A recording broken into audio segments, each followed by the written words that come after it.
What's the score up to? I lost count in the high thousands. Damn it, it pisses me the hell off how strong you are. You are impressively strong yourself. I truly think you're one of the strongest warriors I've ever met. Well, did you do everything you wanted? I did. Then I guess you got nothing to worry about. There's only one thing left to say now. Let's go fight together again. I'll even let you borrow me. Thank you. I accept with gratitude. Ha! That's what I like to hear. Now hurry up. Thank you, my friend. Your anger may be defective and improper, but there is still some lost hopes that only it can save.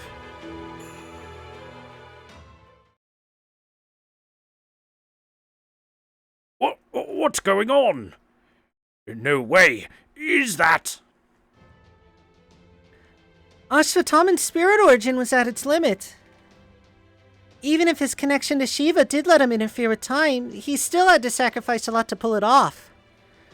So he chose to burn freely so he could leave his spirit core behind. Also, he could take advantage of the moment when Arjuna's fallibility was proven beyond all doubt. Because he believed that by doing so, a certain someone would come back using his spirit core as an anchor.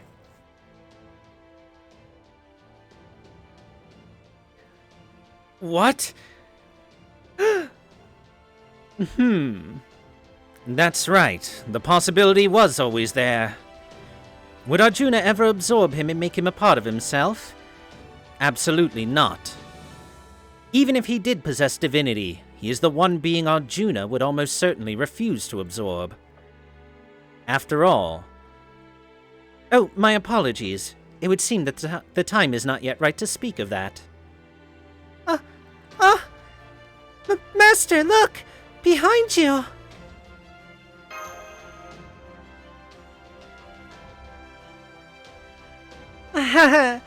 Honestly, it was really hard waiting for hundreds and thousands of years. But you did say we would be sure to meet again. That's a promise in my book. I mean, after all, I knew that you of all people would never ever lie.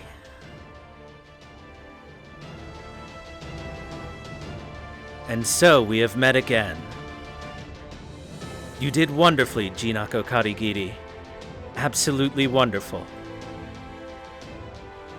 I can tell you've grown since we last met. Your face is now as full of life as a beautiful spring flower.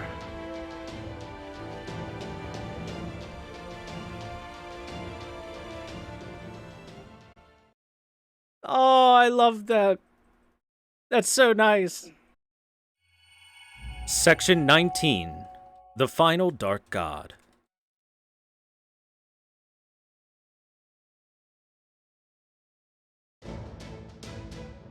Karna! I'm sorry it took me so long to return, Master. What did I just say? I feel as though I said something I couldn't possibly know. It happens to everyone now and then. Don't sweat it. Besides, we've got much bigger things to worry about, like bringing you up to speed on what's going on right now. Fortunately, I already have a fairly good idea of that. My memories are a little muddled, but they remain unbroken. Ashwatthama's spirit core has given me the gist of everything that transpired while I was gone. It would seem the time has come to settle things. Karna. I'm afraid I'm not gonna be much help. As you can see, I'm all tuckered out. That won't be a problem. Ashwatthama lent me more than just his spirit core. For the time being, I can also use Shiva's power, at least to a certain extent. I see. So you inherited Ashwatthama's traits when you took over his spirit core. Of course, this power won't last forever, but I should be sufficiently familiar with it by now to hold on to it for a while, after all those duels we had. Well, this is all great news for sure, but we've still got a long way to go given who we're up against. Speak of the devil.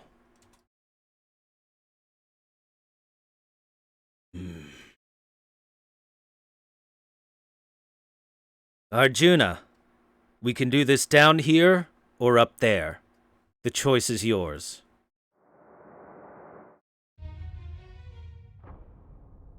He came down. Karna. I know you. You're Karna. Yes, I am. And now, I'm going to defeat you. Why? Why do you oppose me? You were there too. You witnessed that foolish war just as I did. I'm purging evil from the world, everything that is defective and unnecessary. That is the blade of justice I use to guide this world. My world is proper and right in every way.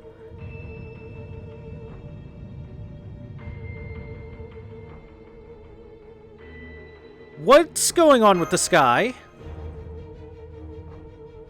This is the proof, the end of the final Yuga, when justice reaches its apex. A perfect world of peace and harmony is now close at hand.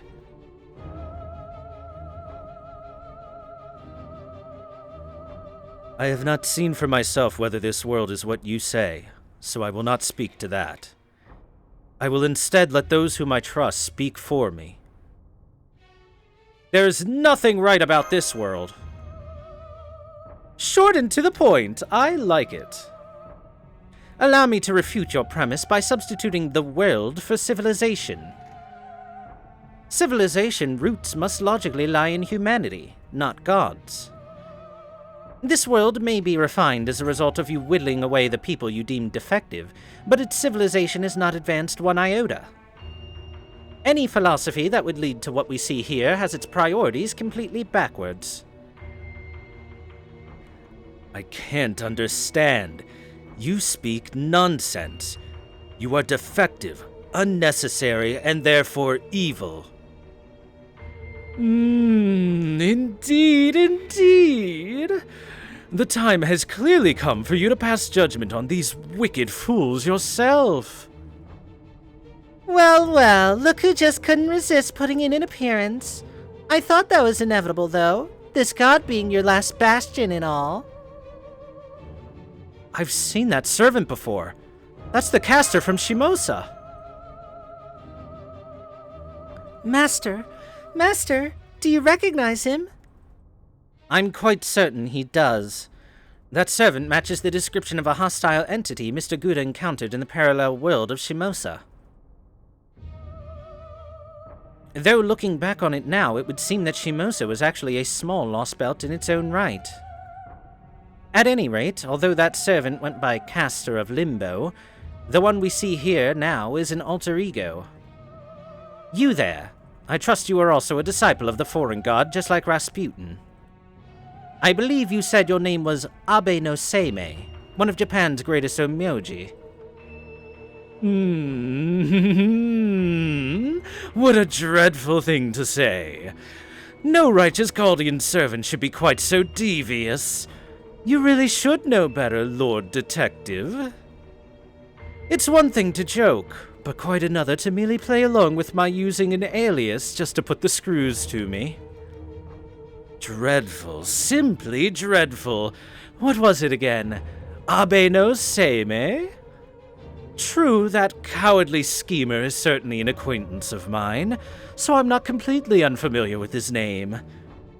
But my name is simply Limbo, Lord Sherlock Holmes, and I would ask you to address me thusly. And yes, as you surmised, I am indeed one of the 3 alter egos who serve the foreign god. I am the one who made the first move to prepare for the coming of the Tree of Emptiness, and turned Shimosa into hell to test a pet theory of mine. Then that's the servant who's been leading Arjuna down this path. Koyanskaya, can you tell us anything more about... Sorry, we've closed for the day. We look forward to your business in the future.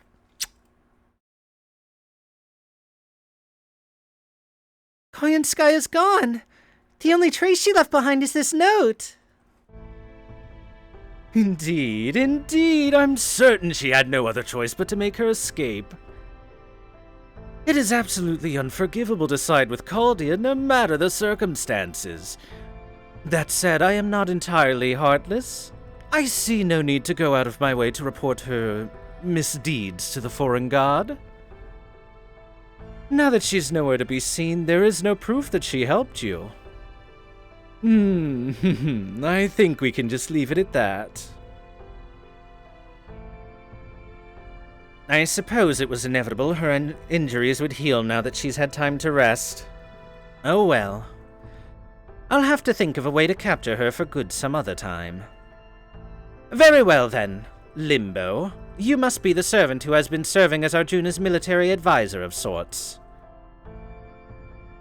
Now that you're showing yourself after hiding away all this time, does that mean you no longer had any other choice? Hardly. My appearance here is merely a matter of courtesy. It is not yet time for me to get my own hands dirty. Although, if you absolutely insist, I think I can manage a few tricks of my own. Humbled as I am to be the opening act to this world's god, if I must, I must.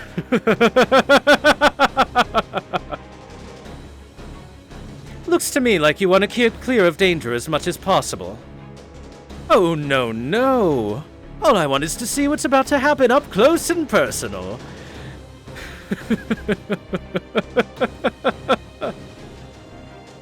This world's sudden drastic change must be due to its situation making significant forward progress. Either that or it's starting to come apart at the seams now that the end is near. If Limbo's goal is to see what happens after that, he may even have been pulling Arjuna's strings up to this point. No, never mind that. Right now, all I can say for sure is that we have no time to waste. We need to eliminate Arjuna and Limbo as quickly as possible. Should we fail to do so, the world will play host to a dreadful, fatal event. And it is clear from Limbo's barely restrained delight that there will be no coming back from whatever it is. I believe we can leave Arjuna to Karna. The rest of you, please focus on Limbo. I can use the Kali to keep the nearby sacred beasts away. Are you alright, Lakshmi? Of course.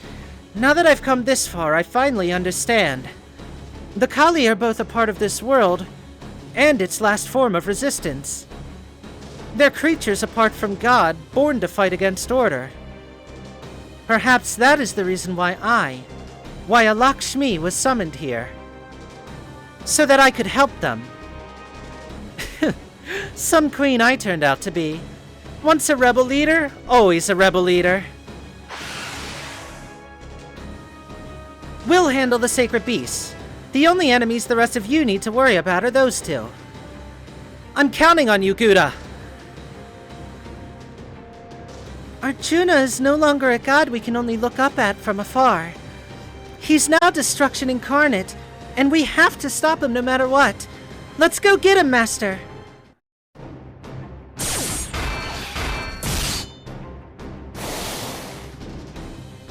What incredible power! Even with Shiva's godly strength, I still can't manage to harm you. Godly, yes, for I am God. I have consumed all other divinities and brought them together to become a single perfect god. Karna, son of Surya, wielder of Shiva's strength. If you wish to stand in my way, that is fine. As a truly perfect god, it will be simple for me to trample over you. You claim to be perfect? Then let me ask you this.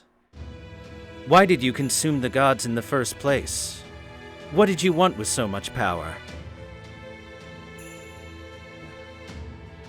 I'm sure you sought to create a just world, but I know that Arjuna would never choose such an inhumane path towards it. Someone else must have done so instead. Who? You need not answer. I know that too. The king of the Yadavas, Vasudeva. He was not the same man as the Krishna who was an avatar of Vishnu, yet they shared a name nonetheless. On that day, it was not Arjuna, but the dark Krishna inside him who aimed that arrow at me. The same is now true for you, isn't it? Deep down, you are not Arjuna, but that dark Krishna, aren't you? I don't know why it happened, but I can see that your inner qualities were somehow inverted. And what you are now is the result of that avarice taking control and greedily consuming all the other divinities. When I look at you, I do not see a perfect god. Far from it. You have been irrevocably altered into a man who is both Arjuna and not Arjuna. Nothing more.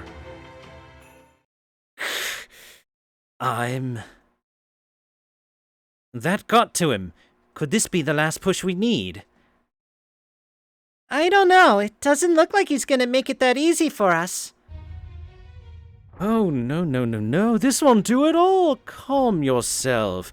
To be a perfect god, one must have power above all else. You became what you are by following your greed. It is only right that you continue to do so. If you have concerns about your godhood, then allow me, your humble servant, to present you with new power from the truly right and proper god. Now then, shall we begin?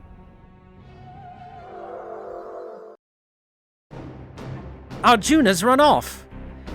There's no question of where he's heading. The only one thing left that he could rely on for help. Get in the border, guys! We're going after him full speed ahead!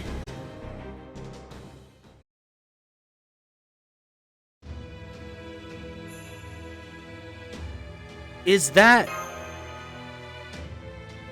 It's the Indian Tree of Emptiness. But what's that strangely colored lake surrounding it? What's going on? That lake wasn't there when I first got here. These readings. Now I see. I knew this was no ordinary water, but I would never have guessed that it could be this. You figured out what it is, then why aren't you just telling us already? I was just getting to that, don't worry. I have no intention of falling back on bad habits now. I understand you have no need for a detailed analysis at this point, so in lieu of that, I will simply say this. I believe that is the ocean of milk. The ocean of milk? You mean the one from the Sumadra Manthana in the Hindu creation myth? The very same. That's the one where Vishnu, the other gods, and even the Asuras all work together to create a nectar of immortality. The ocean of milk is also said to be where the sun and moon come from, though I doubt that's what Arjuna wants to do with it now. Well, if it's only an ocean of milk, we should be able to cross it, no? I'm afraid that would be rather difficult. Why's that? It's highly poisonous. I've only done a quick scan so far, but I can already tell it's strong enough to easily melt through steel, a human body, or even a spiritual body. While the border is sealed tightly enough that we could theoretically attempt to barrel through it, we would be unlikely to get far before the border started to dissolve. I see. So this is Hala Hala, the poison Vasuki the Serpent King vomited forth from the pain of being used like a rope to churn the milk. And Arjuna apparently chose to leave it mixed in. In the myth, Shiva becomes known as the Nilakanta of the Blue Throat because he gets rid of the poison by drinking it. But I'm only borrowing Shiva's power. I don't know if I could do the same, though I could jump over it and get to the tree by myself. I don't recommend that. Given what happened earlier, it's likely Arjuna came here to receive some form of support from the Tree of Emptiness. Our only hope now is to hit him with everything we've got, Letting him pick us off individually now would be the height of folly. Then what can we do? Well, whatever it is, do you think you can hurry and figure it out before all those sacred beasts catch up with us? Alright, I'll figure something out. Like what? I doubt I can erase the Hala Hala. But both Lakshmi and Alakshmi were born when the ocean of milk was churned. I'm sure I can do something. If I can concentrate my misfortune around me like I did when I drew all of William Tell's arrows, I might be able to limit the poison's effects to myself. But that would mean... There's no other way. This is ridiculous, just ridiculous. Captain? You're just using your bad luck as an excuse to take the easy way out. It's the cheapest form of self-sacrifice. No soldier, hell, no person at all has any business doing that. Did you even stop to think about what it's like for those of us left behind? To hear you praised for dying like a saint? Like your death is something to celebrate? You never stop wondering what might have happened if only you hadn't let her fight alone. If only you had stayed behind instead of running away. I knew it. It is you. Yeah, it's me. I didn't experience these things myself, but these regrets ended up becoming core to who I am. That other version of me, the one who would go on to become a ship captain, fought in the Sepoy Rebellion and lost someone important to him. And unlike you, who stayed and fought to the very end, he ran away like a coward. He may have fought in very different regions, and neither of us may have been in a position to influence the other's battles. But after being inspired by the rumors I heard about you, and knowing we were fighting at the same time, I can't help but feel a connection. The path I took was the only one available to me. I'm not going to judge you for the choices you made. There's nothing whatsoever wrong with choosing to survive. It's no different now. There's something I need to do, and I'm the only one who can do it. So that's what I'm going to do. That's all there is to it. No, that's not all there is to it. Eh? What I'm trying to say is that wasn't the only way then, and it isn't now either. You need to pay more attention to your surroundings. Do you have something in mind, Captain?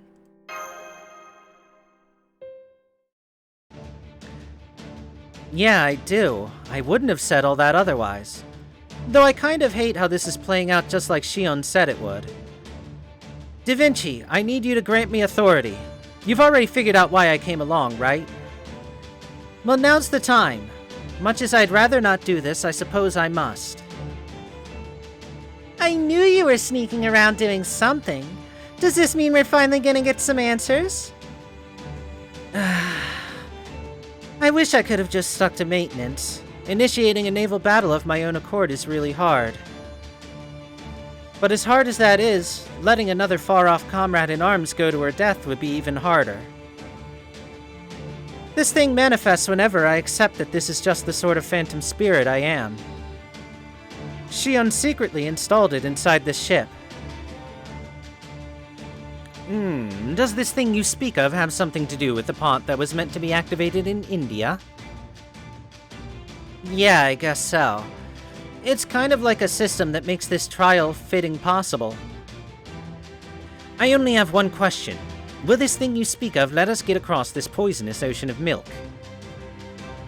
I think so. You should all know what I'm talking about, too. Shion isn't just trying to improve the border. She's trying to improve me, too.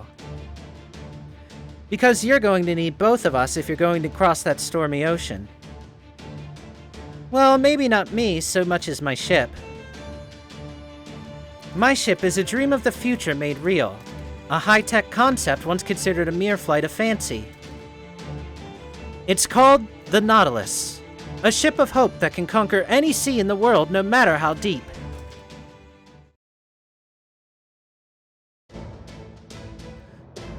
Oh yeah, if we're gonna do this, let's do this thing! No more holding back for me. Every good ship's gotta have good waters to sail. Okay, crew, get to your posts. Any backtalk, even from Master, and you'll be swabbing the poop deck for a month. Where'd all this come from? Why wouldn't I be excited? I've been waiting to go on my maiden voyage since I got summoned. Imaginary Aeonax phantasm rigging. All set. Connecting lines to my spirit origin and giving them power. Okay, that's all of my noble phantasm's magical energy. And I'll make sure the border doesn't feel a thing.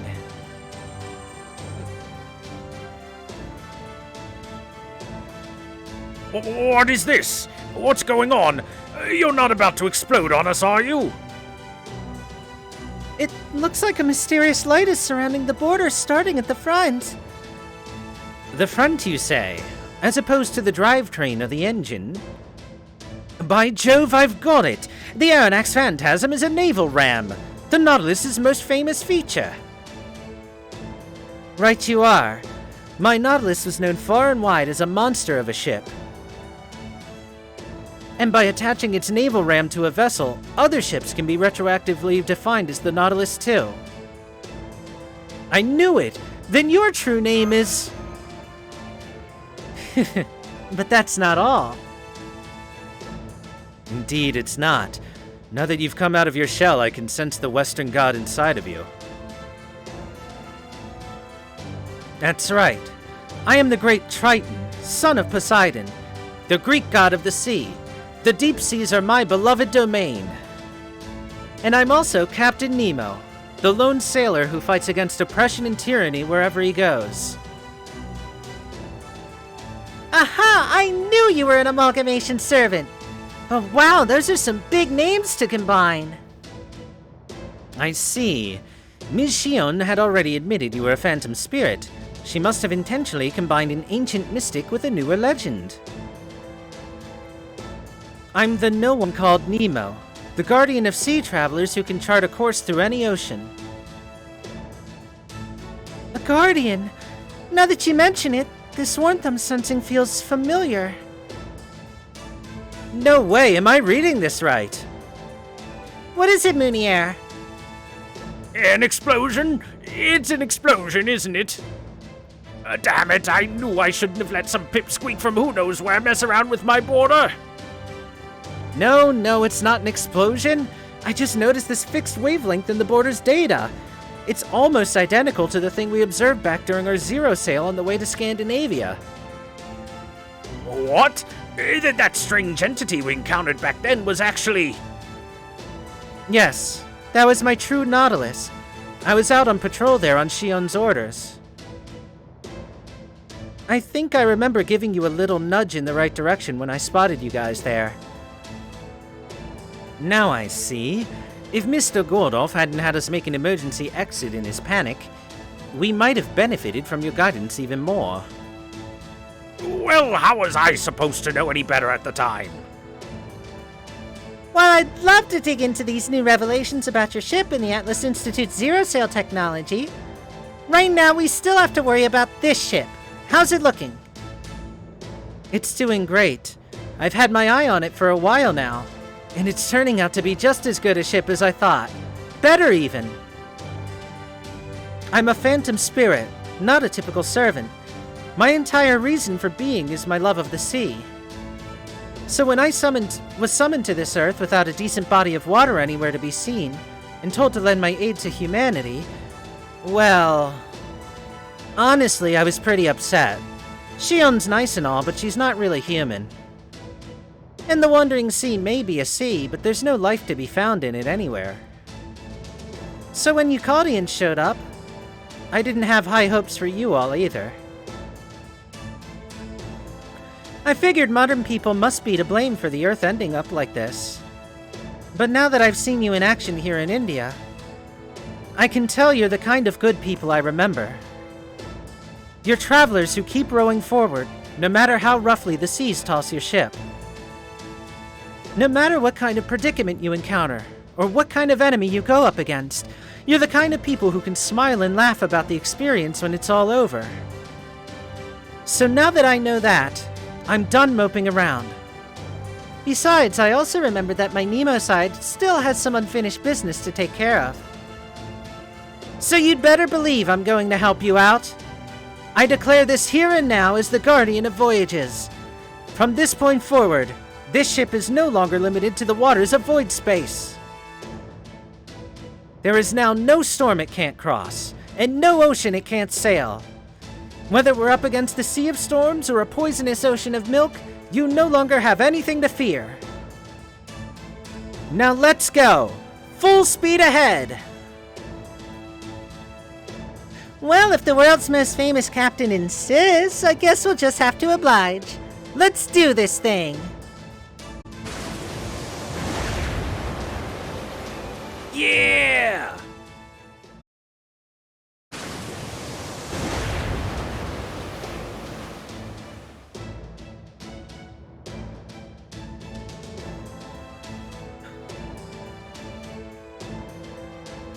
Hold it, I still haven't given this the all clear. Are you sure we'll be okay? We're not going to dissolve.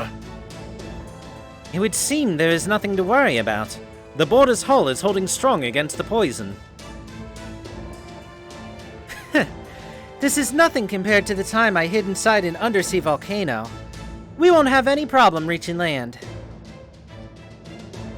Though that's not to say it doesn't sting a bit. Generally, when my ship is damaged, I hurt too. You don't have to do this. Don't worry about it, Lakshmi Bai. Not this time. Here, there are no cowards willing to send you off to your death just because you refuse to stop fighting when they've already given up. Of course, I ran away from the rebellion to build the Nautilus, so I might have been just as cowardly until now. But I'm not anymore. This time I'm staying right here. I'm going to get you there safely, help you save these people, and fight at your side until the very end. You're a good man and a good friend, Captain Nemo. Thank you. Alright, we're almost across the ocean of milk. No turning back now. Are you all ready to disembark? You know it. It's time for the final battle. Yes, this may not be strictly true, but I feel as though I've trained my fiery spear for thousands of years.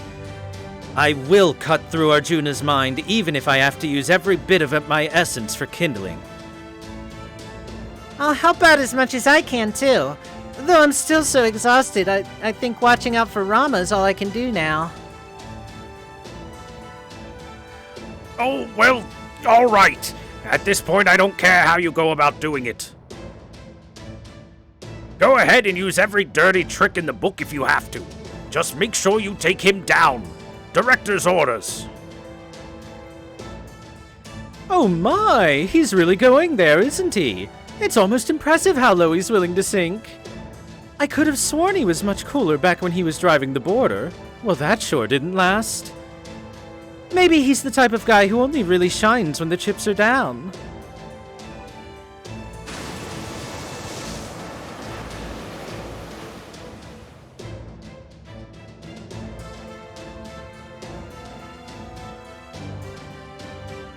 We've made land.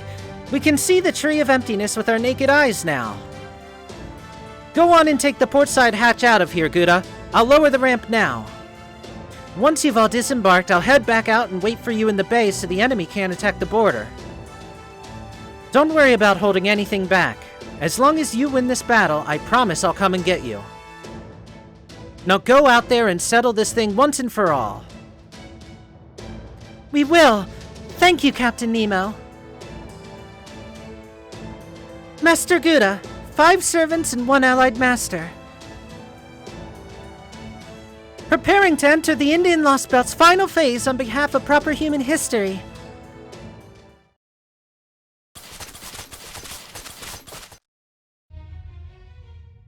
This place is covered in white flowers. They would appear to be cluster amaryllises, known in some parts of the world as flowers of heaven. The environmental readings appear stable, so they shouldn't pose any threat. Only 800 meters to go. The Indian Tree of Emptiness is right past that hill. Its heat signature is rising rapidly. Try to hurry as best you can, guys. Understood. We'll continue to approach the Tree of Emptiness on foot. It looks like this curse isn't getting any better with time as I hoped it would. Then it seems I have no other choice. All of you, wait. I need to say something. What's up, Rama? I'm sure Arjuna will be waiting for us at the tree. Before we fight him again, I need to talk to you, Karna. What is it, King of Kosala? You seem to be in poor health. I am. That's why I have a request to make of you, son of Surya. I want to entrust you with my Brahmastra. Huh? Your reasoning. Surely you can see why for yourself. My body is still suffering from Krishna's curse that I drew away from Ashwatthama. Frankly, I'll never be able to fight to the best of my ability like this, so this is all I can do. While I do hate to do this, since it feels like I'm letting Gouda down as his servant, a good king knows when to delegate. As the son of Surya, and the one true hero who fought for the Kauravas, there is no one better suited to wield the Brahmastra in my place than you. Besides, no one in this world knows of my adventures. That fame, or lack of it in this case, makes it impossible for me to fight at my full strength, even without the curse. But the same holds true for me. No, it doesn't. There's at least one person here who sees you differently. See that? Those are the eyes of someone who knows deep down in her soul how heroic you truly are. That makes you better suited than me to be your hero in this land. And so, my power is now yours. But be warned. Now that Ashwatthama has entrusted you with Shiva's power and I have entrusted you with Vishnu's, if you were to lose to Arjuna now, it would be an absolute disgrace.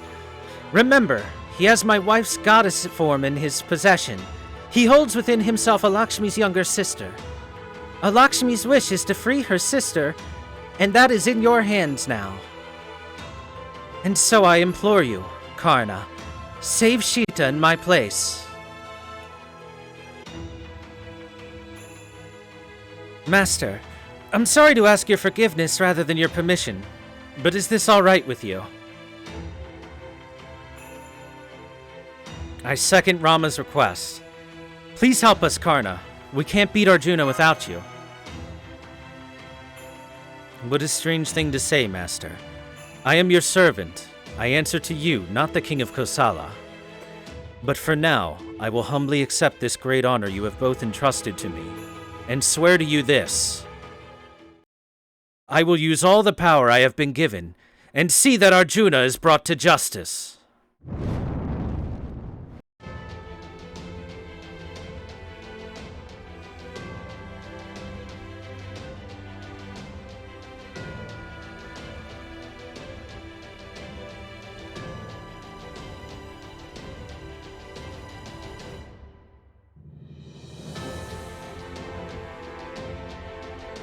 What? Your hair, your spear, they're totally different now. I don't know what's going on, but it's freaking badass. I can't put it any better than that. You were already a sight for sore eyes before, but now those eyes are just popping out of their sockets. This is so unfair, but I'm not complaining, hell no. I see.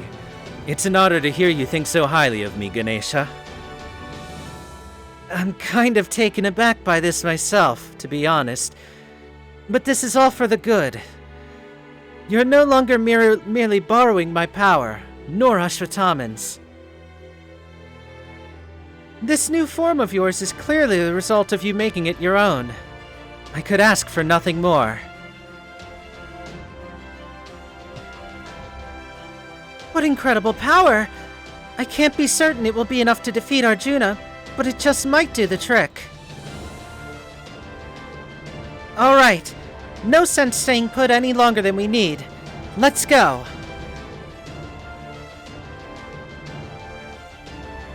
There he is!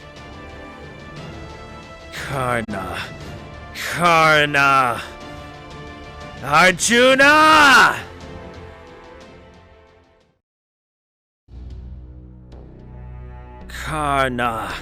Karna! Yes, it's me, though I have changed a little since we last met. This power is incredible. To think this is still only a fragment of Shiva and Vishnu's strength. I see!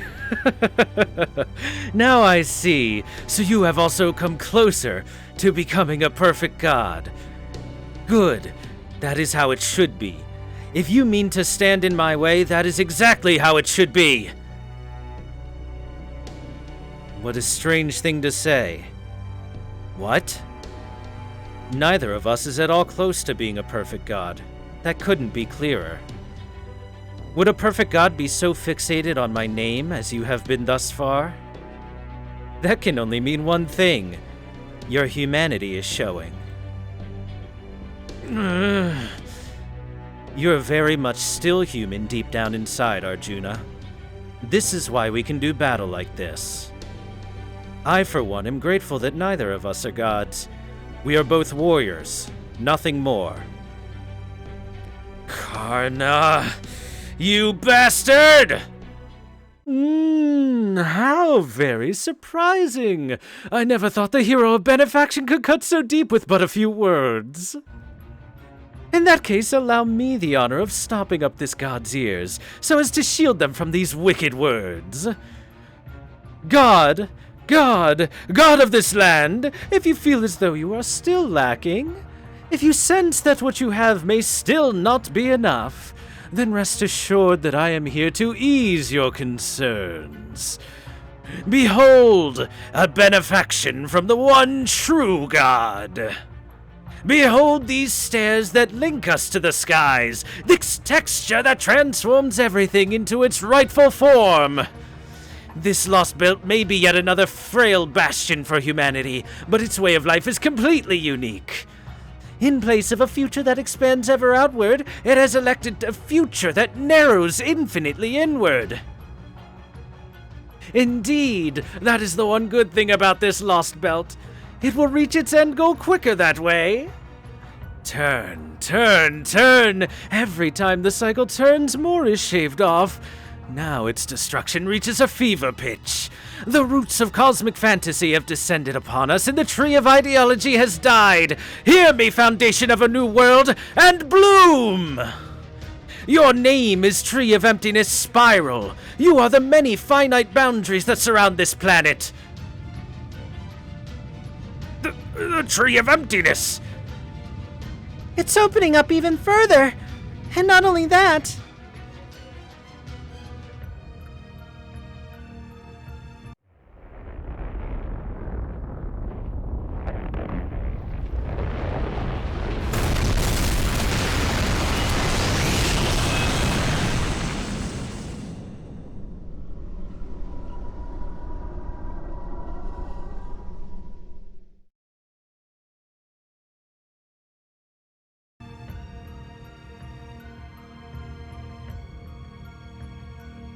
What is this?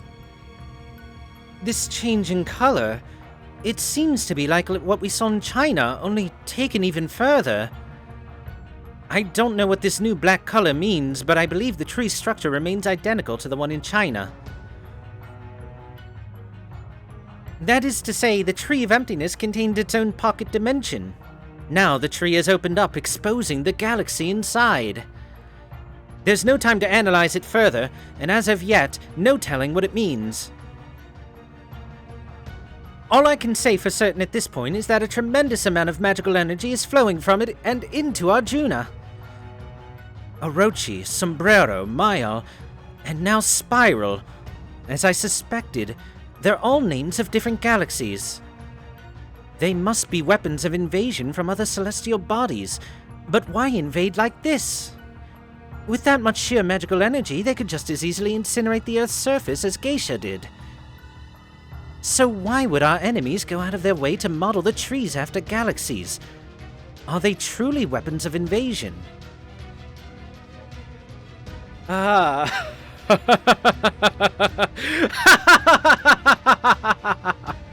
I feel just as powerful now as I did when I first absorbed the gods. No, even more so. It doesn't matter how much power you take in from elsewhere, Arjuna. This changes nothing. Oh, right. I have been told that I have a tendency to say too little rather than too much. So let me be abundantly clear about this. If the Dark Krishna inside you truly has become who you are now, then you yourself have become something you saw as defective, and you just haven't realized it yet.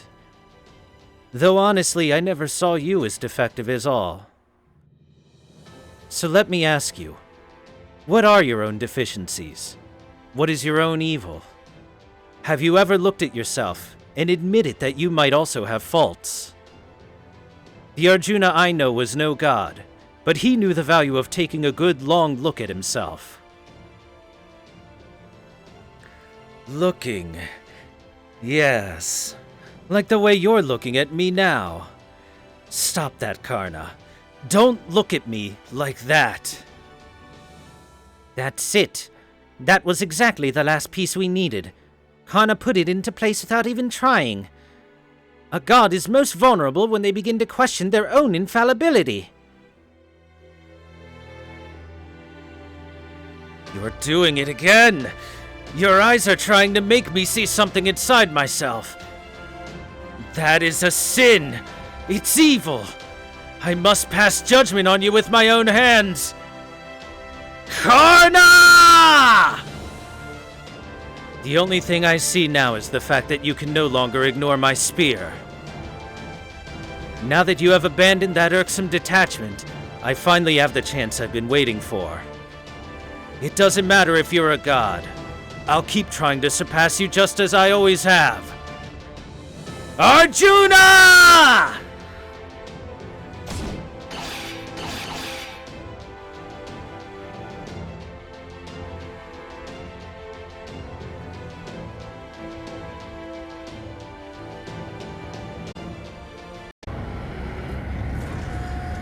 The wheel of fate is breaking.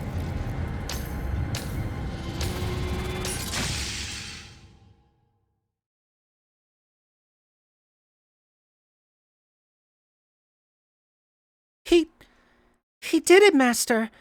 Arjuna has been fatally wounded. How?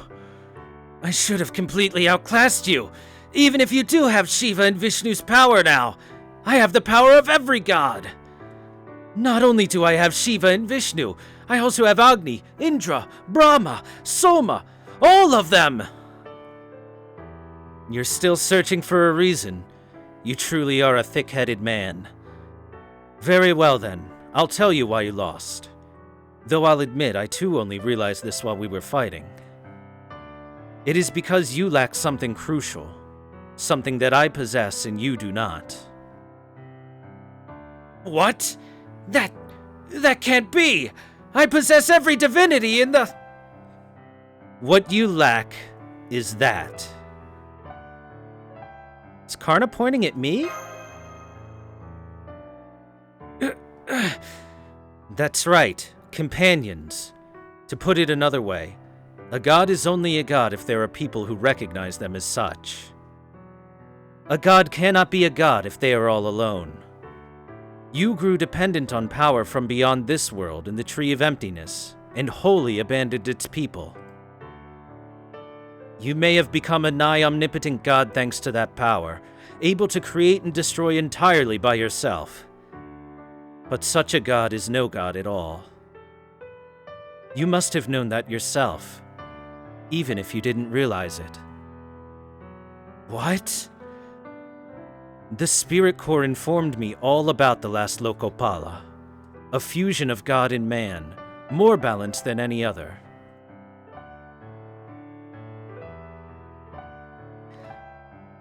Then, you're saying his was the strength of a god in tune with people?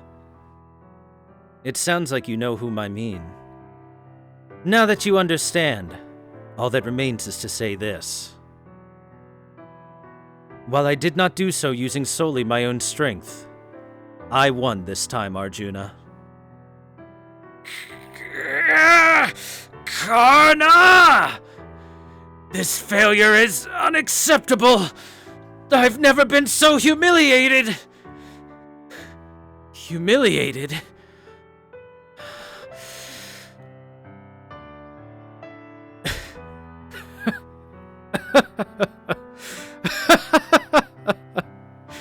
This frustration at my defeat is the sort of defective, useless, and unnecessary evil I sought to eliminate.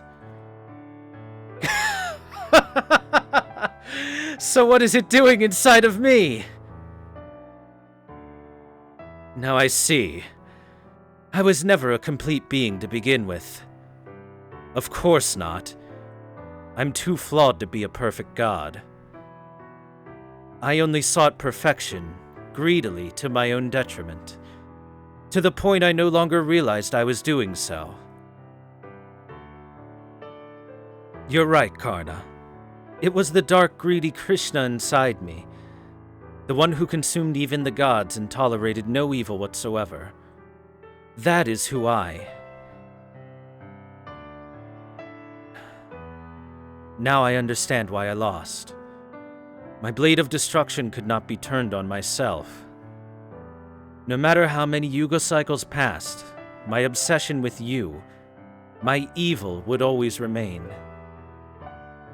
It was that obsession that drove me to become a perfect god beyond what was necessary.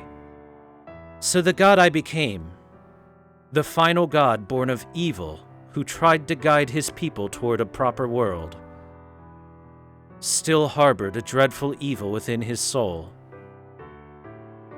I probably should have tried to destroy that first, before I turned my focus to the world. Now that evil I failed to destroy has become my own destruction. So foolish of me. All I know is, a being like you could only have come about in a world like this. You're one of this Lostbelt's victims, something that could only exist in the pruning theoretical phenomenon. I don't need your pity. Pity? I don't pity you. I was just thinking what a great shame this is. The Arjuna I truly aimed to defeat is an ordinary man. He was never given the role of a god, final or otherwise. But incomplete as he was, he never stopped seeking completion. I think that is who you were meant to be. The world is no different. Once it is truly complete, there is nowhere left for it to go. And having nowhere left to go strikes me as woefully incomplete. So it is a paradox. I believed I was complete, all while failing to notice the ways in which I was not. What's more, believing myself incomplete was itself the seed of further deficiency. Now I see. I was a walking paradox right from the beginning. I couldn't even be the man you wanted me to be.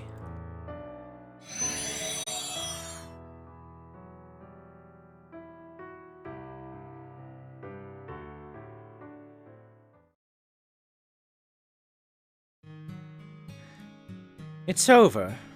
I warned you, Arjuna. Your way of doing things was only ever going to lead to your own death, and not one you would be happy with either. It's a real shame, isn't it? If only that alter ego hadn't shown up, you and I might have been able to make something of this Lostbelt after all. Anyway, now it is time to decide what I'm going to do next.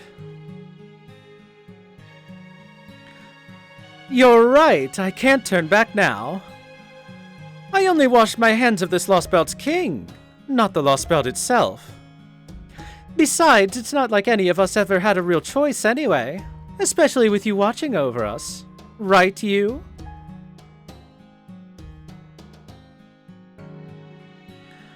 Oh, maybe she didn't like me calling her that. It's too bad we can't communicate more easily.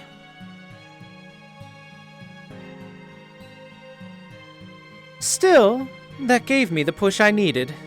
Time to take responsibility for looking the other way all this time.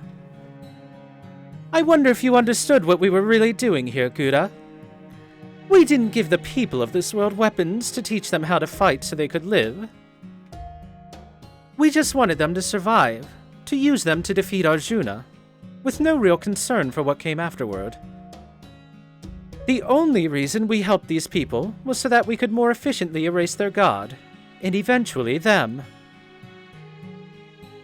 The servants may have known enough to keep quiet about it, but I could see how it wore on you and Mashi. I'm sure you both wish there was a way these people could all live happily ever after from now on. But you both know you don't have any right to say that when you're taking their future away from them. That's very responsible of you, especially when you're both still so young.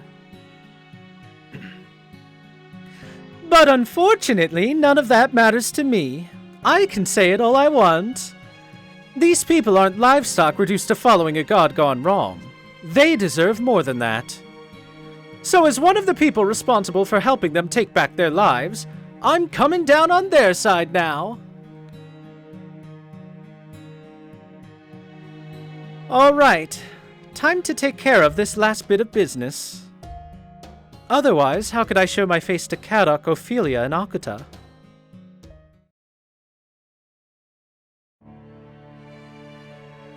Even though they were fighting for the fate of this world, it seemed to me like their battle was intensely personal. And that's usually what battles between true warriors boils down to. I'm grateful to you, Gura. I can feel Lakshmi's joy in knowing that Lakshmi's divinity has been freed. All I need to do is return the favor. So that is the Tree of Emptiness responsible for creating this false world.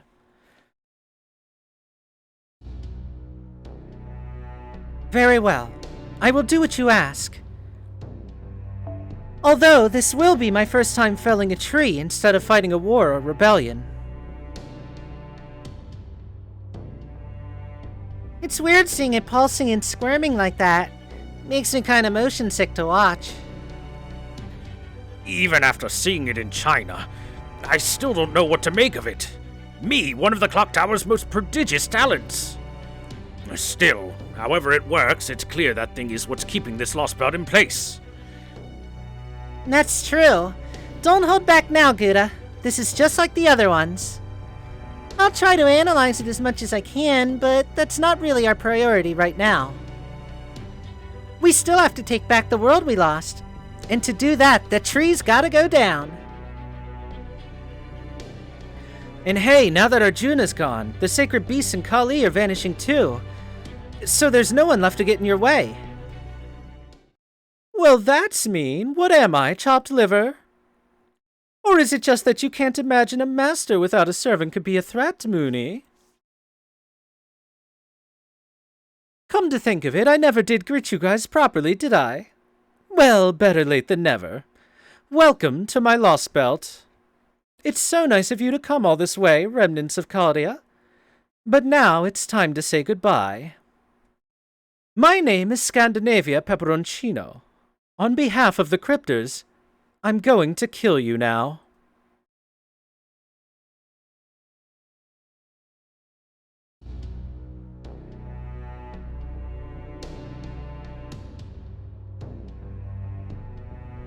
Pepe, please stand aside. Aw, why do you look so disappointed, Gura? Were you hoping for someone stronger? Well, that's fine with me. It'll make my job easier. I guess this means it was worth traveling with you guys after all. But hey, I still kept my end of the bargain, right? We only agreed to work together until Arjuna was defeated. I can't just move on like that. Me neither. Pepe, I don't understand. We've been traveling around India together all this time. We've talked about so many things. I thought there was no reason for us to fight each other anymore.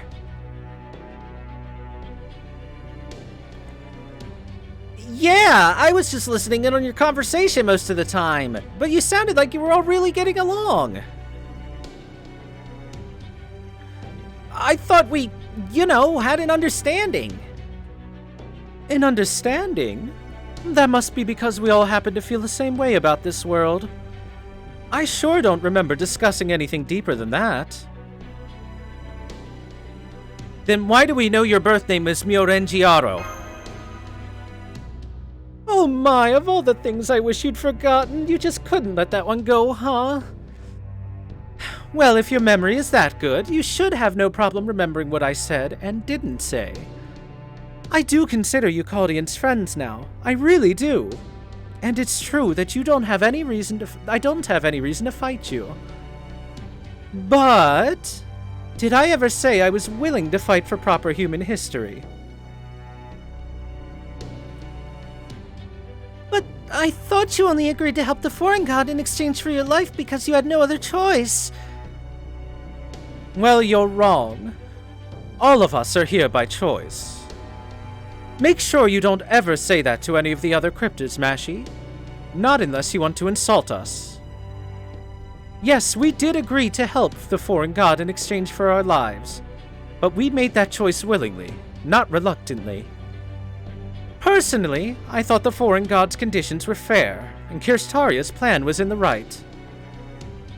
Do you get it now? I chose my own life over the rest of the world. That makes me an irredeemable villain.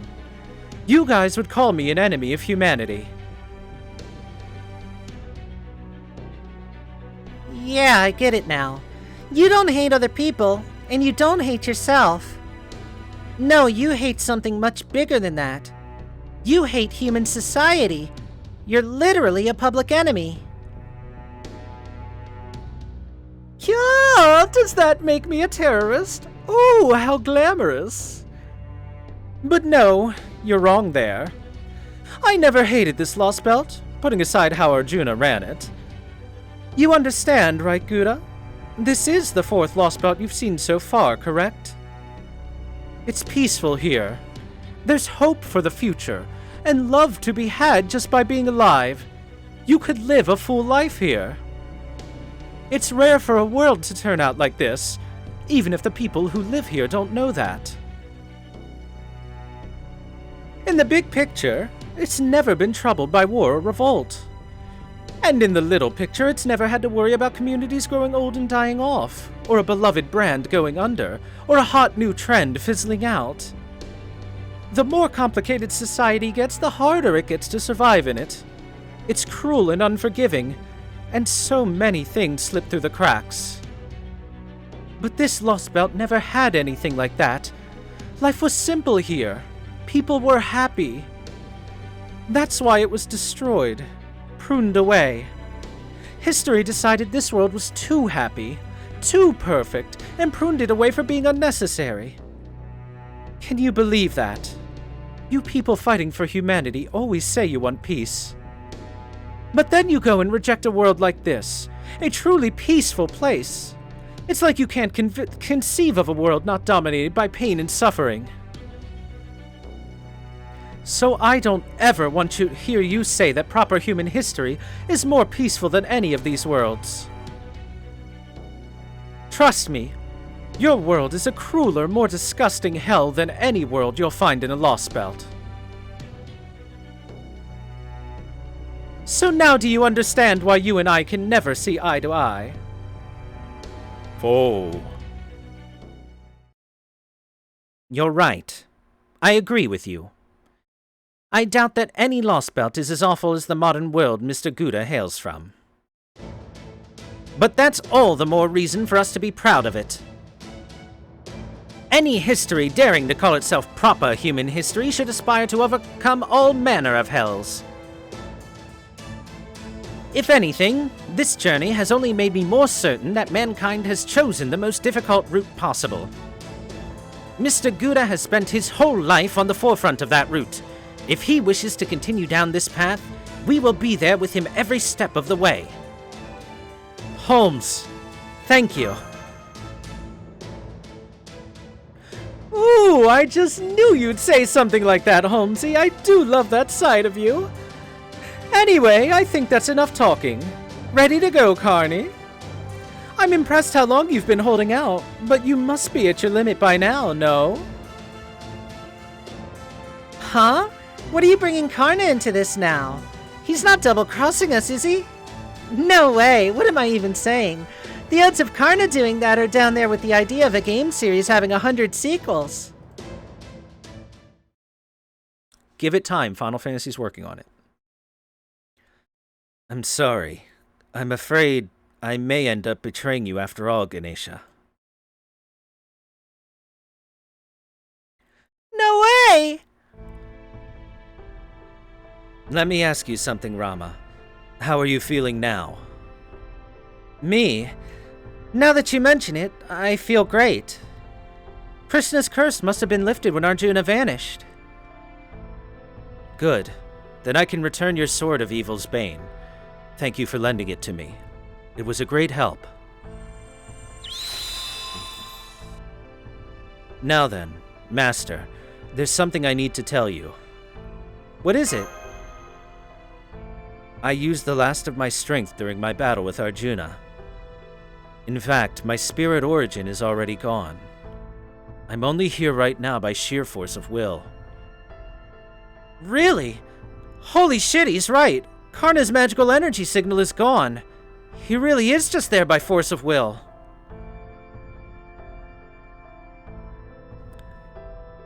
That is what I meant by betraying you. All that remains now is what was here to begin with. I feel like I should return it now, especially as that's what he wants. Eh? Eh?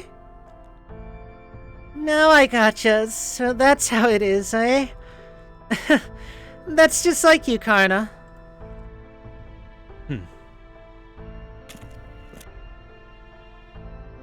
Do you want it? You bet I do, hon. Besides, I figured this would happen. Why do you think I stood back and didn't say anything? In spite of everything, I still can't bring myself to abandon them. I couldn't, even if I wanted to. I like them too much. I see. Then it's yours. Though I suppose it was always yours to begin with. I'm told that the hero of benefaction after all. I'm told I'm the hero of benefaction after all, so I would feel wrong about holding on to it. Suit yourself, hon. Just don't expect a thank you. Although, are you sure you're okay with this? I am. I have faith in my master.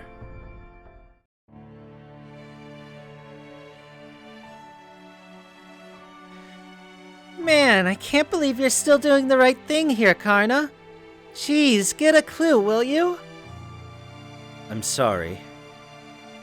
And stop apologizing so much. Then again, you wouldn't be you otherwise, would you? Anyway, since it looks like we're saying goodbye and all, I just want you to know. Once this is all over, I plan on going right back to my old carefree shut-in self, so don't you worry about me. This is a rare opportunity. As you're now a god, I suggest getting out there and seeing a little more of the world. Besides, you've just finished being shut away for countless years. The outside world should seem even newer to you now. Aww. And besides, this may be goodbye, but we don't know for how long. As long as you wear that Ganesha hat, I have a feeling that I will have another chance to fight by your side. Hey, don't say that. Coming from you, it sounds like it'll actually happen. I've had more than enough fighting to last me my whole life, thank you very much. Still, considering how the best I could do before was cower in fear behind him, getting to fight by Karna's side is definitely something new. Well, see you around. And you. So he's disappearing. No, it would seem not. No, he isn't. I can tell what's about to happen.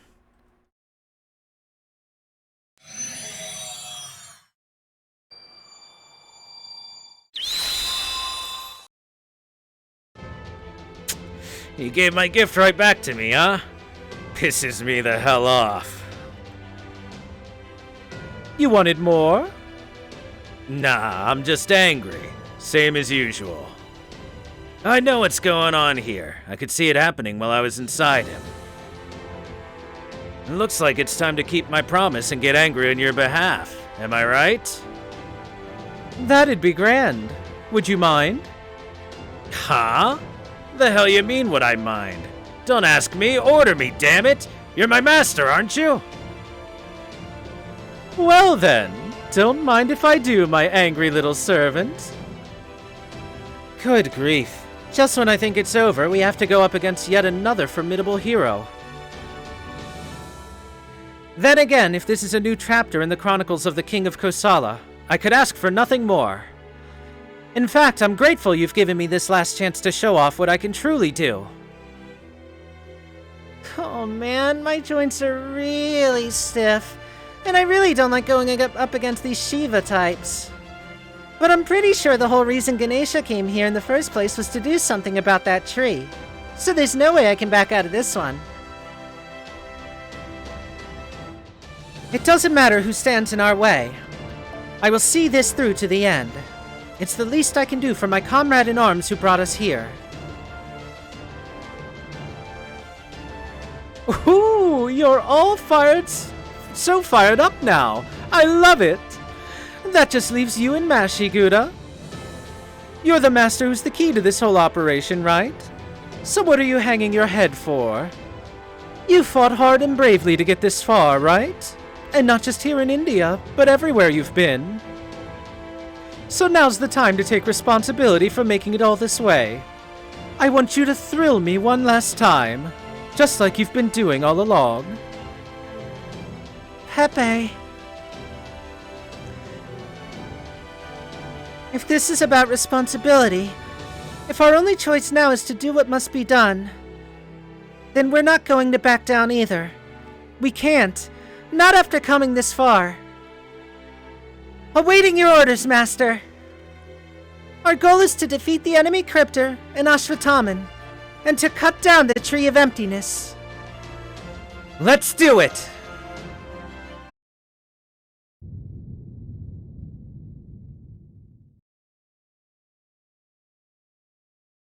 Well done. You've managed to fell the tree.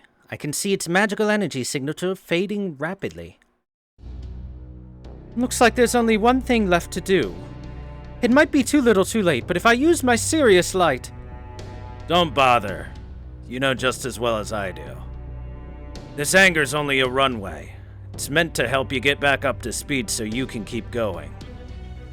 This isn't the destination by a long shot, so it's okay, don't sweat it. I guess our teamwork just wasn't up to snuff. Maybe things would have been different if we'd kept our contract this whole time. I'm sorry, Ashwataman. You think? It pisses me off, but I felt like I gotta raise more hell out there than I thought I would. Seems to me like we were a pretty good match. Sorry I couldn't win this one for you. Believe me, I'm pissed off about it too. Hey, I'm still alive. That's good enough for me. So you decide for yourself whether you've won or lost, huh? You really are a clever master. See ya. Goodbye, my awkward servant.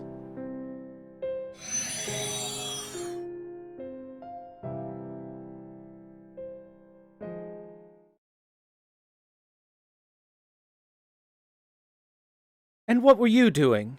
I'm pretty sure we could have won if you'd helped us out.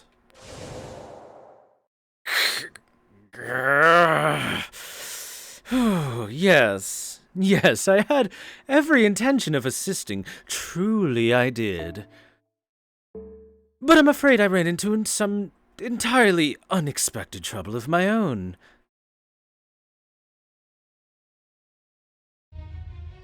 Now then, let's get this over with, shall we? Now that everyone's gaze is rooted to the god high in the sky, it's time I introduced myself properly. Indeed, how could they not be in awe at the god of a Lostbelt? Truly they cannot help it. Just as I cannot help it if I take advantage of this moment to pluck the master of Chaldea's heart clean out of his chest. Hey. Yes? What is this? Just as I thought. I hate not being able to go into specifics, but damn if my head doesn't feel much clearer now. Good thing I realized in my final moments that I might have caught some bug I wasn't aware of. All that was needed to cure it was my death. Aha! So you made one of your resurrection tonics. You think I could make that as a servant? Hardly. Maybe if there was a Gorgon around here, but short of that, no. No, the best I can imagine now is a slow-acting mimetic. But I can still make sure it at least works well for me. As the saying goes, physician, heal thyself. So, you used your own death to restore yourself to your original state. I'm impressed you figured out a way to escape from Arjuna's divine control. That, however, does not explain why you are getting in my way now, Asclepius. Why else? As soon as I came to my senses, I knew exactly where to find the malignant tumor eating away at this world. And I also knew I could never live with myself if I didn't excise it. Once I surgically remove you from this world, my work as a doctor will be done.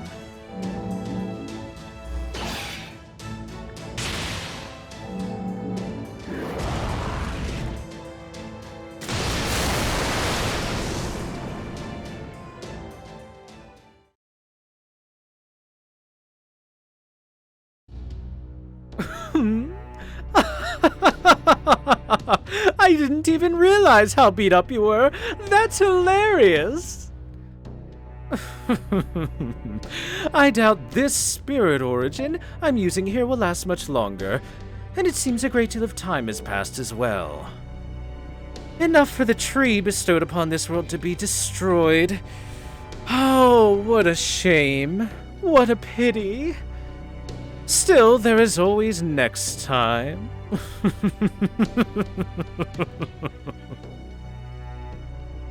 I knew it. That body is just a Shikigami, a shadow of yourself, isn't it? I wonder where the real you might be. Well, I won't worry about that for now. Besides, we both still answer to the same leader, don't we? Indeed we do, as long as we still share the same goal, of course.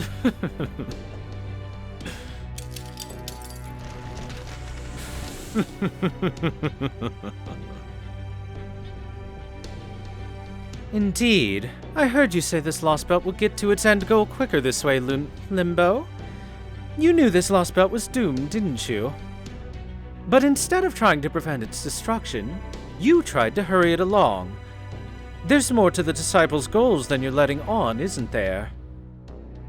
Hey, Koyanskaya, think we can cut a deal here? But of course. I presume you'd like a one-way trip to the Greek Lostbelt then? Koyanskaya? Pepe, no! No, Pepe, wait! I swear, David never misses a beat. I still can't believe you came all this way just to teach me how to call on you. Well, if it's a trip between the Lostbelts you're looking for, just sit back and let me handle everything. We can discuss what I am sure will be a most generous compensation later. Do be advised, this is a one-time only tour package, complete with a special payment plan. Yes, I'm aware. I knew I was making a deal with the devil. Mash, Gouda, I really enjoyed our time together here. I mean it. But at the same time, I can't turn my back on the other cryptors either. Just how it is, So what can you do? I say we just blame it all on the world and our unlucky lots in life and leave it at that. I resigned myself to it long time ago. Since birth, honestly. Anyway, with any luck, maybe I'll see you again someday. Adieu!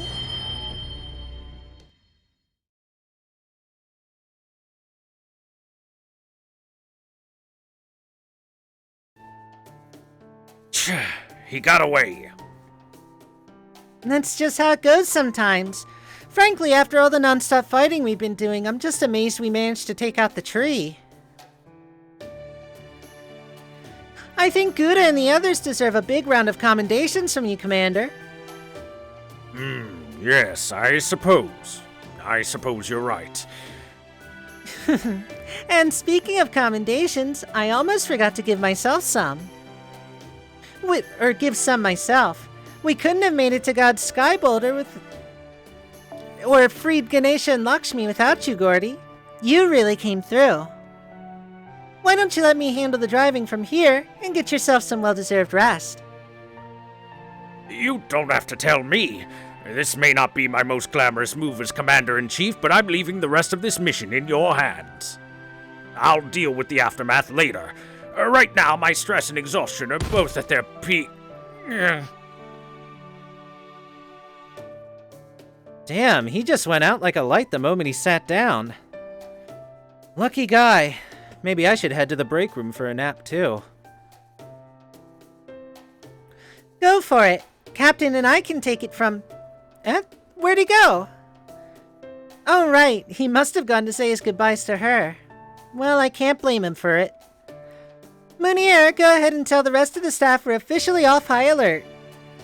And make sure to let them know they've all been doing a great job, too.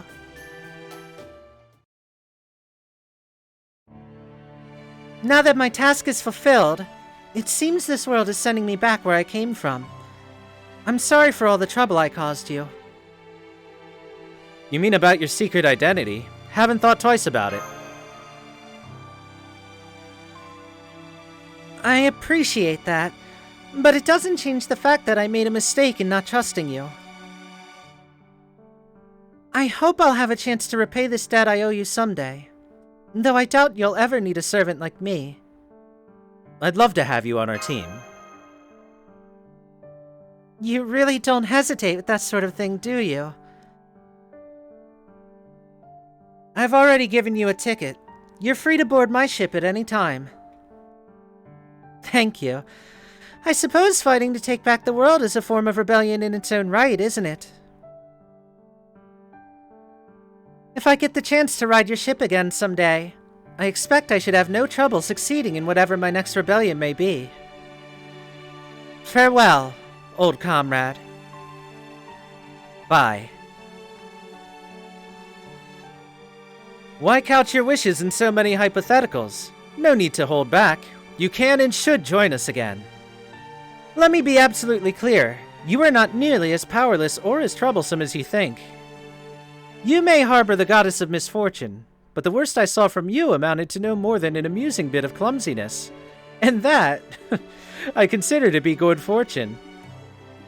I think you must have been controlling your bad luck unconsciously, more than you realized. You're a great warrior, and a queen who protected her people admirably. Be proud and hold your head high, Lakshmi Bai. Or would you prefer I call you sister-in-law, in honor of Lakshmi's power? No, thank you. I've had quite enough excitement for one rebellion. See you around, King of Kosala. It has been an honor to fight alongside the heroes of my childhood bedtime stories. I suppose I would even say it was fortunate. Though I am the avatar of misfortune, it seems good things may still come my way. So I am certain it is possible that you will one day be reunited with the one you love as well. I pray that day comes. Farewell. Lastly, there is something I need to say to you, Gouda. Now that I'm about to meet my end in this place, I need you to answer the questions I've been putting off until now.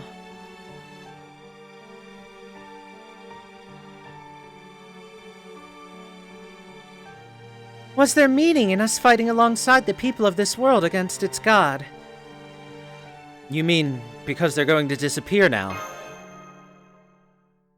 Yes. I already know my own answer to that question. Peperoncino knew that our urging them to fight would ultimately lead to their destruction. So I can't accept that they're simply going to disappear now that this battle is over. Nor do I condone everything we did to reach this point, my own actions included. In that sense, I may even hate you for leading them to this fate.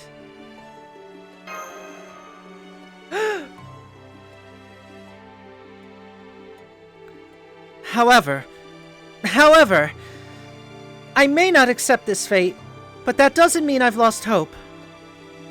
Lakshmi, I refuse to let things end like this. I refuse to let this be their ending. I was born in this land. I grew up believing in reincarnation. And so I have no problem rejecting this resolution. Who cares if they go back to the pruning theoretical phenomenon? Who cares if the felling theoretical phenomenon is resolved? All I know for certain is that these people's lives aren't going to end here. There's bound to be a next time for them. There's bound to be.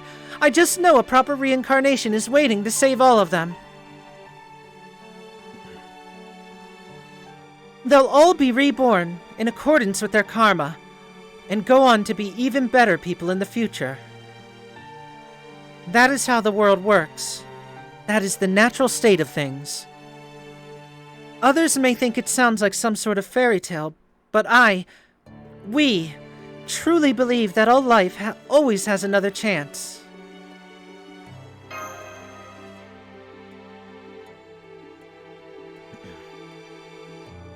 I'm sorry. No need to look so sad. I'm not saying you need to believe this as well. I'm only saying that this is what I wish to believe. Come to think of it, you've already ended 3 other worlds in this manner, haven't you? The sheer weight of that responsibility is only just sinking in. If you continue down this path, you'll be choosing to make yourself out to be the villains in the eyes of every other world out there. I know.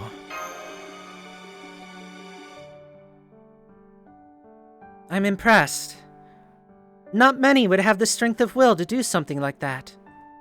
For that, you have my respect. Farewell, my comrade in arms, and good luck.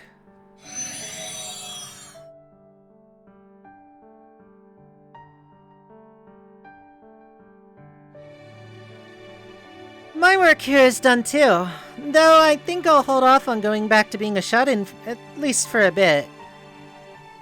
Because of what Karna said? Yepers, pretty much. Besides, my real self might be a hopeless NEET, but right now, for whatever reason, I'm a god. How can I put this? It kind of feels like I'm riding the safest car in the whole world. And since that kind of chance doesn't come around every day, I thought I'd hold off on shutting myself back in and see what else is out there.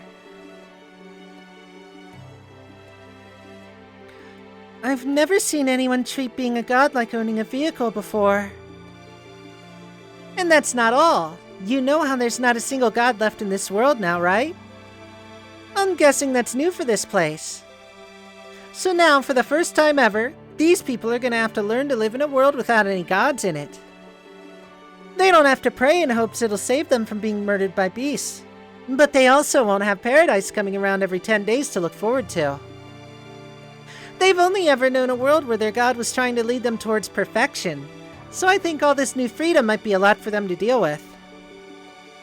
I mean, this whole brand of freedom has a lot of dangers they're not used to, you know? It's like suddenly telling a NEET they're free to do whatever they want and throwing them out on the street.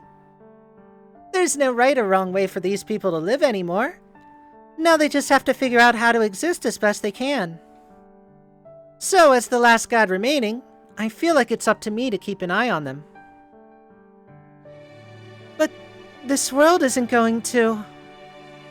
Yeah, I know. Sometimes there's just nothing you can do. What's a good example? Oh, I know. It's like if your favorite manga cafe is closing for good and you just want to wander around it on its last day of business and enjoy it while it lasts. Sometimes you come across a shelf with a series you never noticed. And others, you might be browsing books you've read a dozen times. It might not change anything in the end, but I think there's still meaning to be found in just being there. Yeah, I'm sure there is.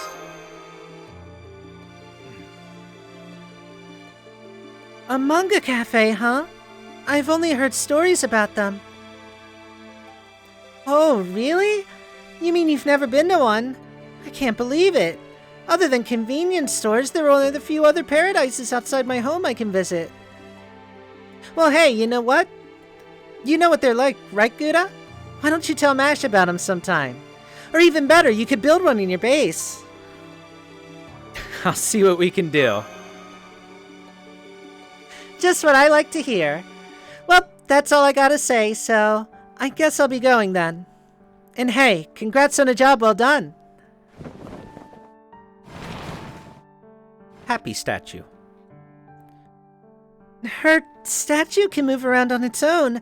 I had no idea.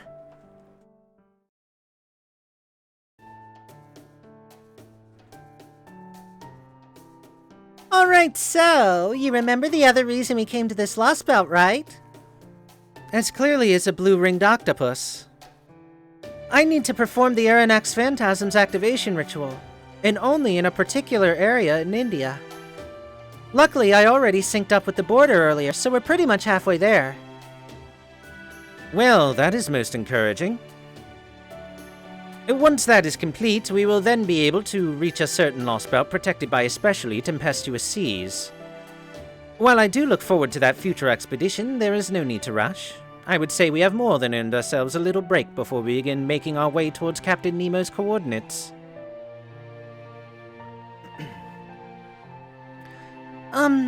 If we're taking a break anyway, could I make a request? There's somewhere I'd like to stop on the way. I know there's no point in going there, but I also feel like we should. I think we're obligated to. Oh my, what's this? Gordy's supposed to decide where we go next, but he's off snoozing it up. Oh well, guess that means no one's gonna gripe about it. If a certain beautiful genius who has taken back the wheel decides in his place, will they?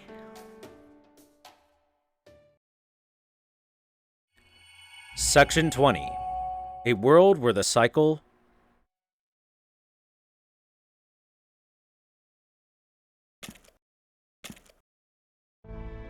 Well, this is disappointing.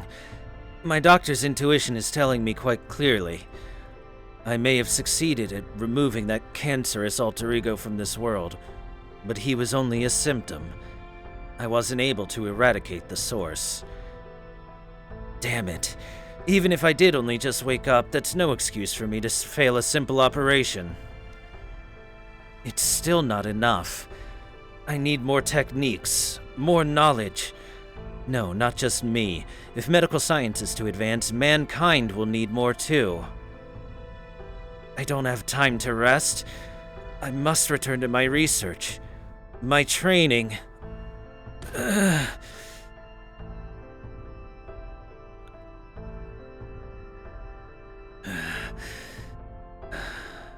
Well, it seems the other source of this infection, that giant tree, has been excised as well.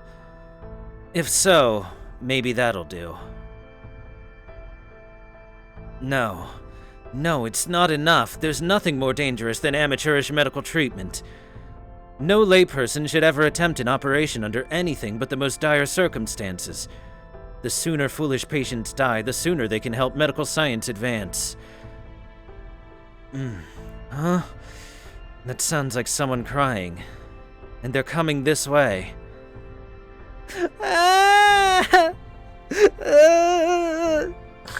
What do I do? I don't know which is the right kind.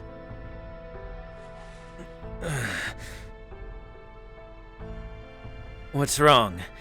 Why are you crying? Are you in pain? Are you itchy? Answer my questions accurately. Who are you? It doesn't matter who I am. If you're neither sick nor injured and have no need for a doctor, then go away.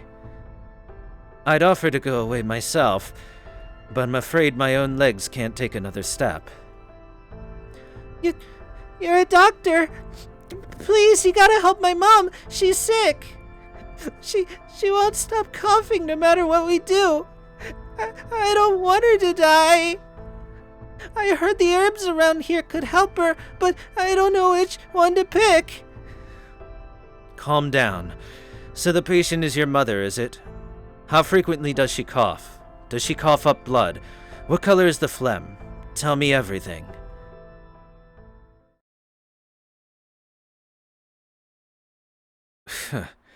What a waste of time. This diagnosis won't do a thing to help advance medical science. I don't even need to go treat her myself. You handle this. Take this and have her swallow it. It'll put her to sleep, but that's normal. Don't worry about it. Wait until morning, and if she's still coughing, give her this pill as well.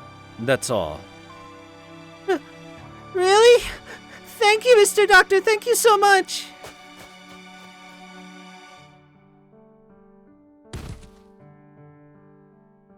His mother, huh? For some reason, I suddenly remembered when someone asked me why I cared so much about advancing medicine. What is it that drives me to pursue it to the exclusion of everything else? Hell if I know. I forgot that sort of thing a long time ago.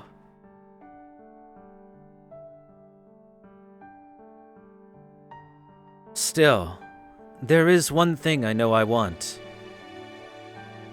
Humans. Mankind. Carry on my work. Travel the path that others have blazed. There's no need to fear failure. Casting aside excellence may be foolish, but it is no less so to cast failure aside. For anything that continues to evolve will always be defective when compared to the future.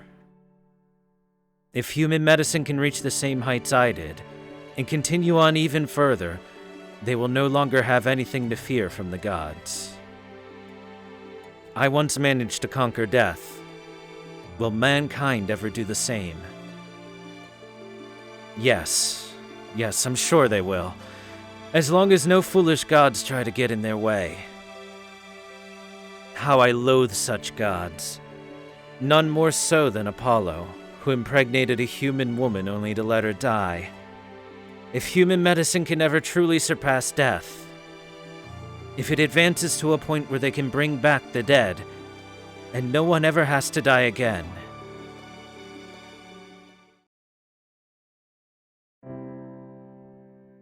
then someone else will tell her in my place.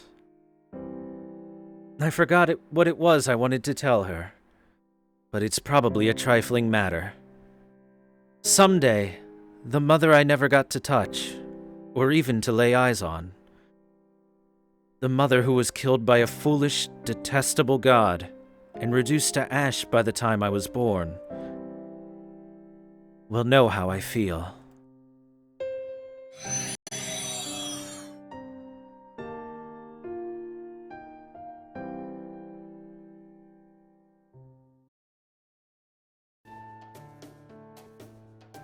This is so strange, isn't it, Auntie?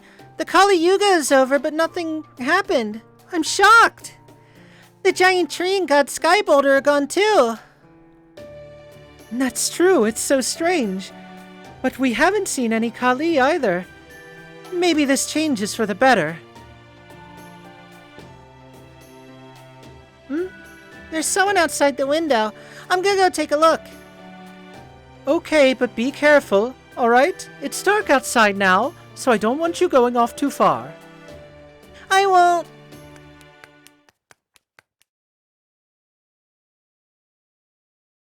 Oh wow, it's the Travelers! What a surprise!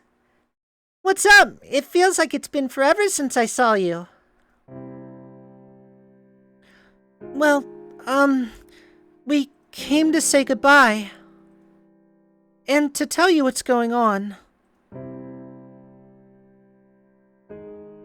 The world's god is gone now.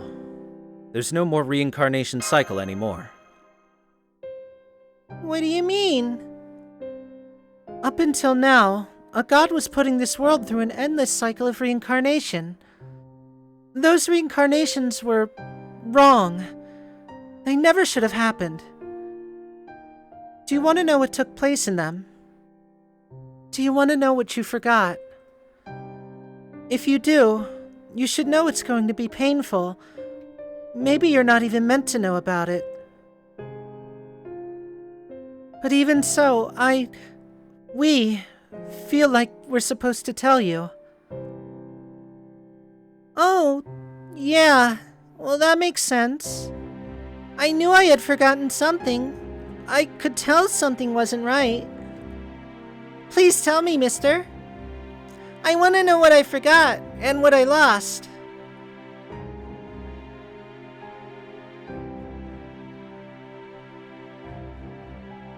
Father. So I did have a father. You know what? I'm not surprised. Even when I'm talking to my auntie and uncle at home, or when I go outside to play, I wanted to call out for someone, but I couldn't. And it felt like something was missing. I was wondering why I felt like that. Now it all makes sense. Wait, please don't get the wrong idea. This wasn't okay. Your father, Ajay, wasn't defective or evil in any way. He could be overly blunt, and he was kind of awkward, but he had an inner strength that kept him going no matter what things were like around him. He loved his family, and he fought bravely to protect them. And... Thanks, miss. It's hard for me to imagine, but I think I get it. I'm sorry. I wish I had more than words to convey what he was like. I did the best I could, but I'm still not sure if this means anything to you. Hey, are there proper reincarnations? You said this world went through wrong reincarnations before, right? So I was thinking, if there are wrong ones, maybe there are proper ones too. Oh no, did I surprise you? Did I say something weird? I'm sorry. Not at all. I don't know, but I'd like to believe in proper reincarnations too. Yeah, I think so too. So if my father went away in a wrong reincarnation, do you think maybe I'll get to see him again when there's a proper one? I hope I can. Yeah, I'm sure you can. Mash. Thank you both for telling me all this. Well, I should get back home before my auntie and uncle start to worry about me. Oh, you guys are all leaving on another journey now, right? I'm gonna miss you guys. But I hope you have fun. Come see me again sometime, okay? That's enough, Mash.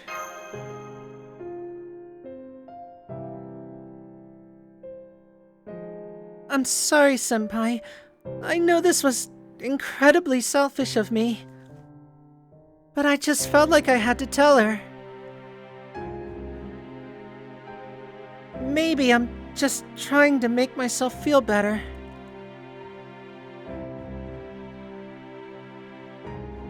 Maybe, but that's okay.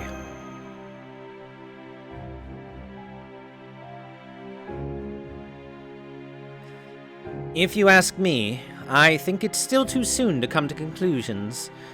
My job is to tell the truth, and the truth is we are doing what we must to save the world. And that is a fact, and one we must not forget. We must not resent it for purely personal reasons. Mash, everything you have experienced up to this point, good and bad alike, has helped shape who you are. Similarly, do keep in mind that everything we've done here is necessary for what we're trying to accomplish. At least for now, of course.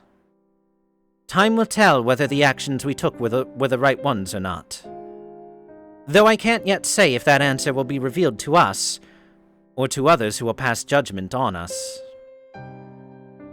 Regardless, once we are done, the people judging our actions will be those of proper human history, and that is how it should be. Yes, you're right. I learned in Russia, Scandinavia, and China that we would have to fight other worlds' futures in order to take back our own. That we would have to make difficult choices, but we can't let them hold us back. Whoa. I'm okay now, Foe. I feel calmer now. I have to apologize to you too, Master. I'm alright now. Now come on, let's head to where we need to go and get that part activated. Oh, look at that, Master. The starry sky is so beautiful here. I think this'll be the perfect night for a drive.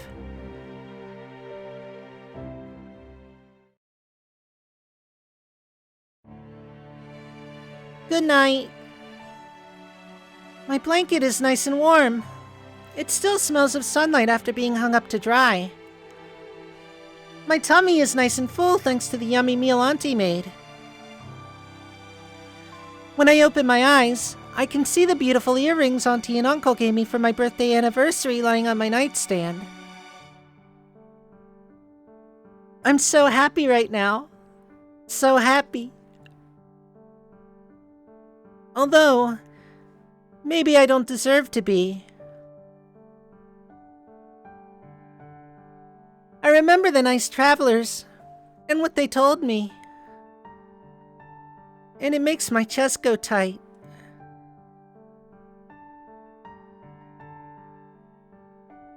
I remember how sad and lonely it felt on my birth anniversary, when it felt like someone was missing. Now I know there was someone named there. If had been there, when my birth anniversary had been more fun. If I was here now, would I be even happier? What was his name again? Who was I thinking about?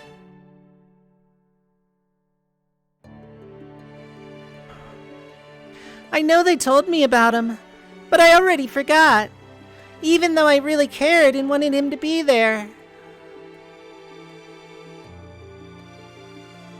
Oh right, I prayed about this before I went to bed. I'm sure I can still remember that. That nice man said that there could be proper reincarnations from now on. So I'll pray that in the next reincarnation, or the one after that, or even the one after that, will come back to me.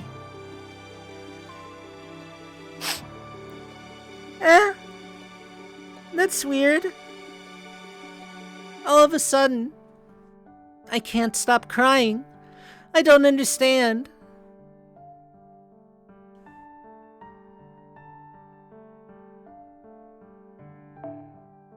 It feels like someone who I was close to used to scold me whenever I cried before. So there's no point in crying now. I don't need these tears anymore.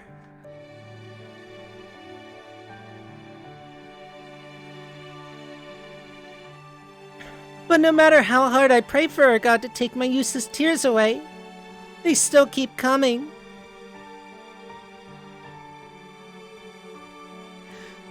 I only just remembered that the nice man also told me that God isn't here anymore either. Now what do I do? Does this mean nobody will hear my bedtime prayers? Does this mean they'll never come true?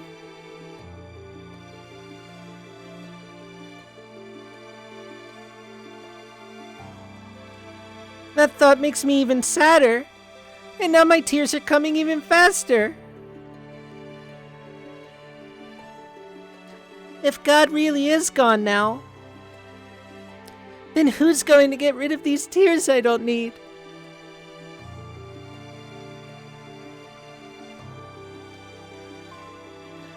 If God isn't here anymore, who am I supposed to pray to from now on?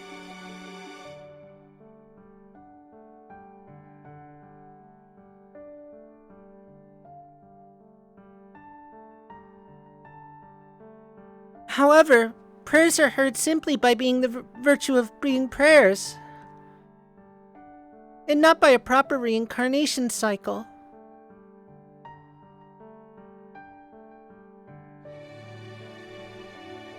Father. But by the transient dreams of a young girl crying in her sleep.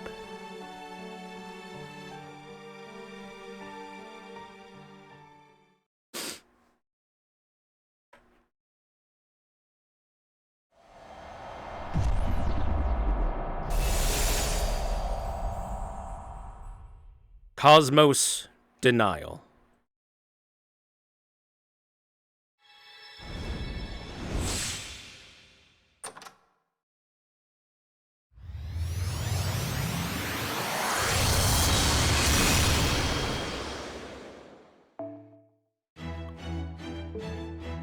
Alright, let's go ahead and drive the dagger a little bit deeper to end us off.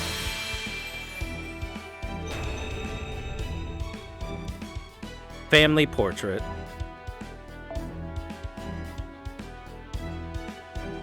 Ah, I see now.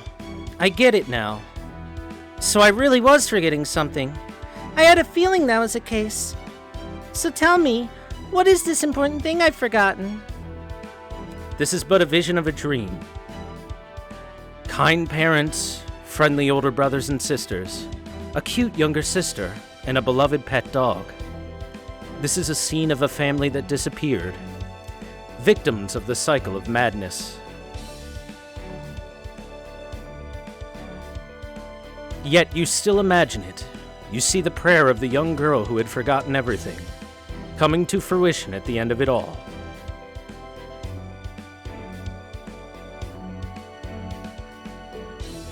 And that is the end of Lostbelt 4 Yuga Kshetra.